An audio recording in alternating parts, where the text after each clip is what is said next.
Good morning po sa inyong lahat at welcome po sa ating pong daily vlogging na ang ating pong pinag-uusapan na tayo pong mga mananampalataya ay pinanganak para sumunod sa kalooban at pamamaraan ng Panginoon.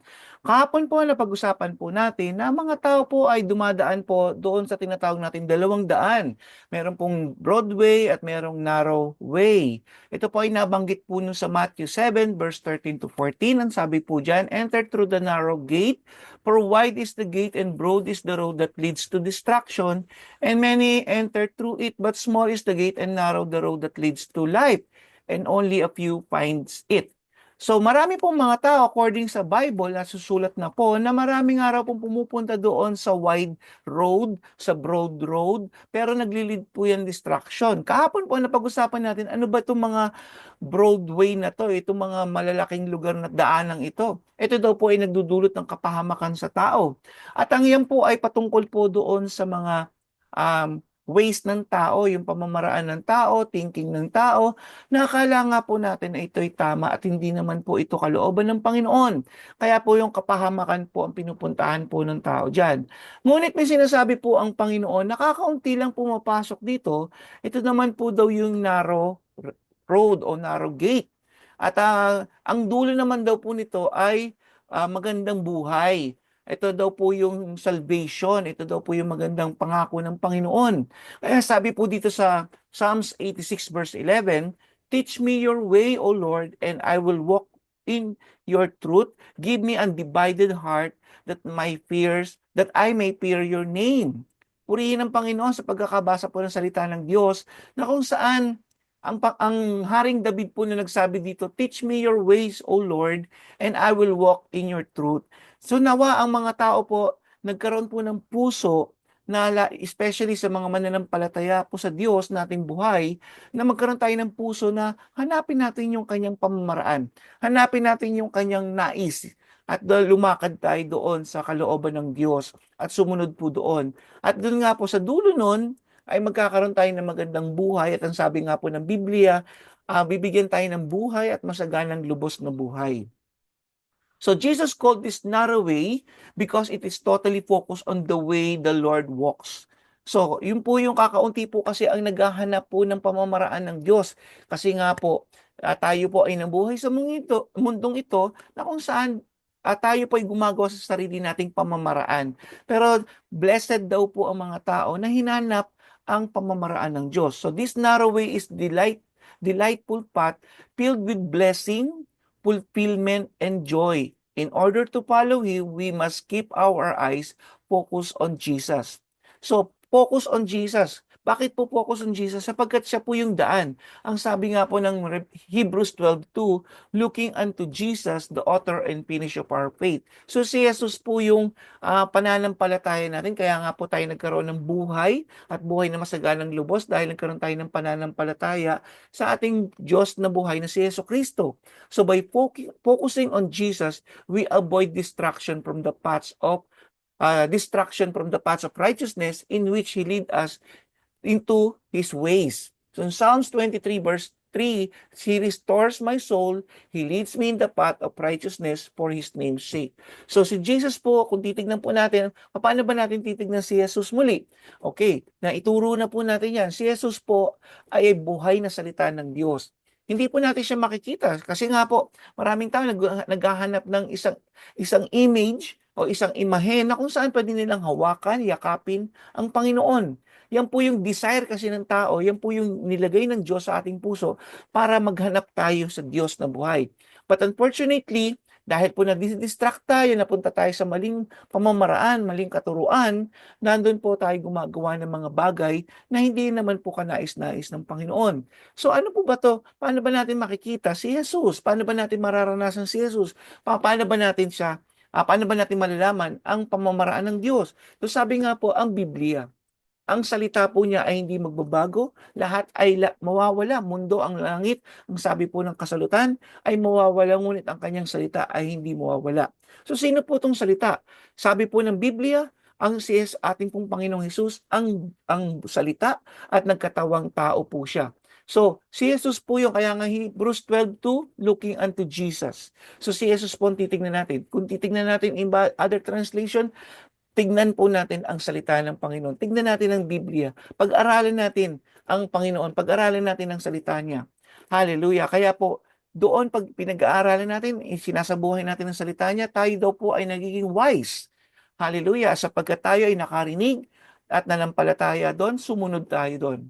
Kaya nga po, maglilid ito ng kabanalan, maglilid ito ng righteousness sa buhay po natin, sapagkat doon tayo nakapokus. Kung saan ka nakapokus, doon ka yun ang magiging ikaw. Kaya kung nakapokus ka sa mga maling bagay, magiging mali ang iyong magagawa. Pag nakapokus ka sa mabubuting bagay, mabubuting bagay ang iyong magagawa. So may crossroad po tayo. Ng bawat isang tao po, bawat mananampalataya po, ay may crossroad. Ano po ba tong crossroad na to? Sabi ng Jeremiah 6:16, stand in the ways and see and ask for the old paths where the good ways is, and walk in it, then you will find rest for your soul. Ang mga ang crossroad po natin, kailangan natin magdesisyon. Kailangan natin puntahan kung ano yung itinalaga na ng Diyos simula pa nung una pa man.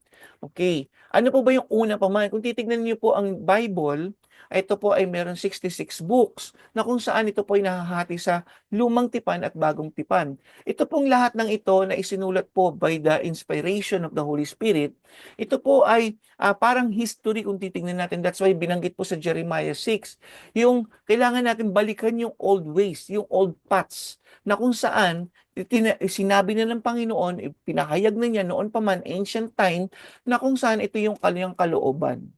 Okay. So, panahon din ng Panginoong Hesus, way back 2,000 plus years ago, binigay na niya ang kanyang mga salita sa atin. At kailangan sa generation natin, hanapin natin to, saliksikin natin to. At makikita po natin ang ating pong buhay ay nandun dapat sa salita ng Panginoon.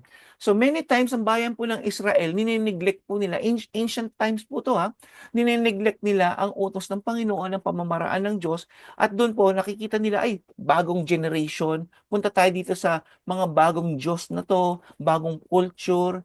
Kaya po nangyari po nung titignan niyo po sa sa sa history, sa Bible, ang bayang Israel po ay napapahamak.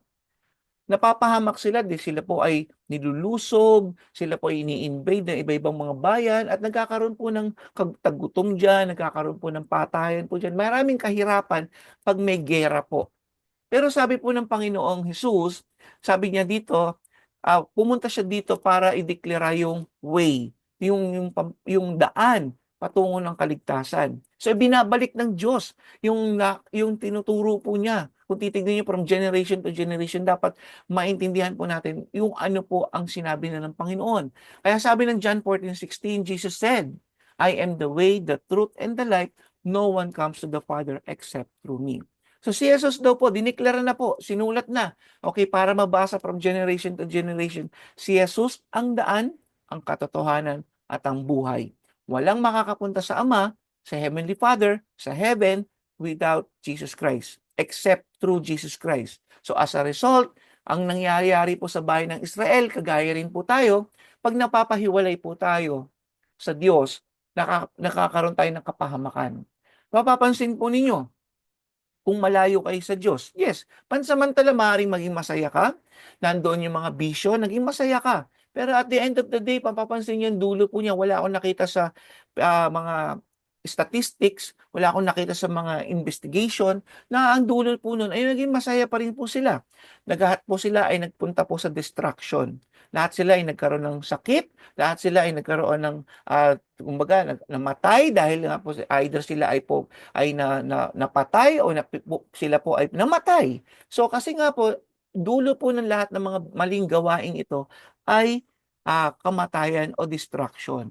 Kaya kung po lalapit po tayo sa Panginoon, tayo daw po ay magkakaroon ng buhay. Kagaya din po ng bayan ng Israel. Kung mapapansin po ninyo noon, nung humiwalay sila sa Panginoon, hindi sila sumunod sa Diyos, so ano nangyari? Nagkaroon po ng kaguluhan. Nagkaroon sila ng kamatayan at noon po yung famine at naging slave po sila, na-disperse sila from different places po, from different parts of the world. So, mahirap po. Kaya nga sabi ng Panginoong Hesus sa Matthew 11 verse 28 to 29, sabi niya, lumapit ka sa akin, come to me and all who labor and heavily laden, and I will give you rest. Verse 29, take my yoke upon you and learn from me, for I am gentle and lowly in heart, and you will find rest for your soul. Kaya po, kahit sa panahon natin ngayon, hindi man tayo bayan ng Israel, kung titingnan po natin, mananampalataya, lumapit tayo sa Panginoon. Hallelujah. Because of my time, pagpatuloy po natin itong pagtatalakay po natin ng salita ng Diyos, at bukas po, pagsubaybayan po ninyo ito at tatapusin po natin itong series na ito, at makikita po natin paano talaga tayo lumakad sa ating Panginoon. Hallelujah. Manalangin po tayo. Salamat po, O Diyos, sa inyong mga tinuturo sa amin. Salamat po dahil tinuturo niyo, Lord, na punta kami, Lord God, doon sa maliit na daan na kung saan nandun naman po ang inyong pangako, ang inyong pong mga kaligtasan, ang inyong pong pagpapala. Panginoon, tanggalin niyo po sa mindset po namin na yung sa mga madadaling bagay, yung kinakagis na namin, yung mga taong papunta po sa distraction, Lord, ihiwalay niyo po kami dyan. At tunay nga, Lord God, dalangin po namin na kami po'y lumakad ayon po sa inyong kalooban. Makita namin si Jesus bilang author and finisher of our faith, O God. Salamat po, Lord God, sa lahat ng ito. Pagpalain niyo po lahat ng sumusubaybay sa programang ito sa pangalan ng Panginoong Jesus. Amen and amen. So, see you po tomorrow. God bless you.